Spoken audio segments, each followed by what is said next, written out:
The constant does it define the contours, along with other relevant international sources, of the meaning of the statutory words, laws of war? He's being charged with a violation of the laws of war in both statutes like Now an update on the theft of personal 441 in Quirin. To get the meaning of that term, courts look to other law. And in particular, why isn't he part of the common Article 3 under the Geneva Convention, as Judge Williams found? That's part of the same question, I think. Well, Judge Williams found that, common Article 3 was applicable here. I don't know why that the common Article 3 and nothing else would be judicially enforceable, and I don't read his opinion as saying otherwise. I think he still took the view that the entirety of the Geneva Conventions were not judicially enforceable. Now, I take it that the thrust of the question, though, is don't these Geneva Conventions, even if they're not applicable for one reason or another, don't they form the background of some sort of customary international law that influences how we should interpret the word law of war in the statute? And I would say, at a minimum, if there is some role for customary international law here, it has to, consistently with the Paquette-Habana case, take into account and give due weight to a controlling executive act.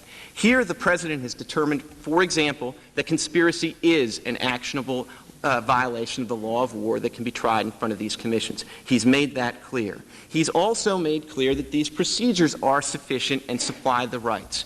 And so I think that has to be taken into account into the analysis.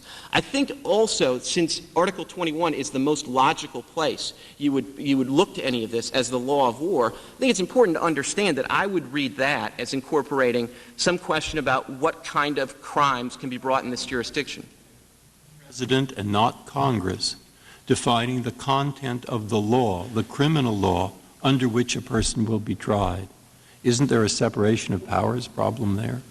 I sure hope not, Justice Breyer, because that's been the tradition for over 200 years. And Article 21 itself makes this clear, because what does it say can be tried by military commission? It says anything that's made a violation of statute or law of war. But I don't think, Mr. Clement, the 200 years have approved of his adding additional crimes under the law of war.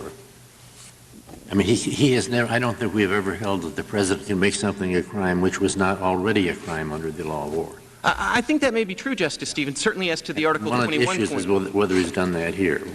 But there's no innovation in trying conspiracy as a violation of the law of war. If you're right on that, you're right on the ultimate question, too. Well, I hope so, because there's really no question that conspiracy has been charged. And like I said, I would encourage you to look at footnote 5 on page 839 of the Winthrop Treatise. And this Kieran case had also that charge brought before it. Cole Paul against Looney, which is a 10th Circuit case from World War II, involved the charge of conspiracy. Now, they're going to come up here and tell you, well, but that wasn't, in Cole Paul and Kieran, that wasn't the one that the court settled on. But that doesn't dispute the fact that that is a crime that has traditionally been charged as a violation of the law of war. Your time is. Why isn't Hamdan a uniquely vulnerable individual? That you use the phrase "uniquely vulnerable individuals" were involved in other cases, but not here. Why not here? Well, I'm not saying that he isn't somebody who is protected by the laws of war, the customary laws of war. I think that he is protected by those. I don't think he's protected by the Geneva Conventions, but that's largely because he chose not to comply with the basic laws of war.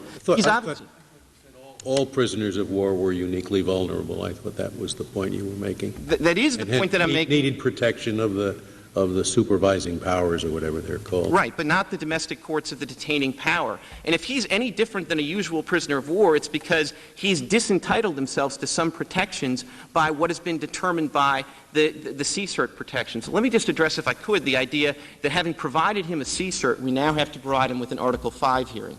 The CSRT provisions provide all of the protections and then some that were normally provided in an Article 5 hearing. They were focused on the question that is relevant in this dispute, which is whether or not somebody is an innocent civilian or an unlawful enemy combatant. Nobody has a claim here that they were part of the uniformed al-Qaeda division that complied with all of the laws of war such that they are entitled to POW status. The POW unlawful enemy combatant line is not one that really needs to be policed in this conflict. The serious concern, and it was his claim when Petitioner walked in to federal court in Washington, he said, I am not an enemy combatant. I did not take up arms against the United States. That's the claim that he brought to the CSRT. The CSRT rejected. For these purposes, at this stage in the litigation, that ought to be enough to allow the proceeding to go forward in front of the military commission. One of the defenses in the military commissions is lawful combatancy immunity. He can make the argument that he wants to make in front of the commissions. If the commission rejects the argument, then there will be review of that decision in the Court of Appeals on a concrete record. This court can then address that under 1254. The use of military commissions to try enemy combatants has been part and parcel of the war power for 200 years. Congress recognized it in 1916 in the Articles of War, then again after World War II in the UCMJ. This court recognized it in a host of cases, not just Kieran, but Yamashita, Eisentrager, and most clearly in Madsen. Since that is such an important component of the law of war, something that has been part and parcel of that power from Major Andre's capture to today, there is no reason for this court to depart from that tradition. Thank you.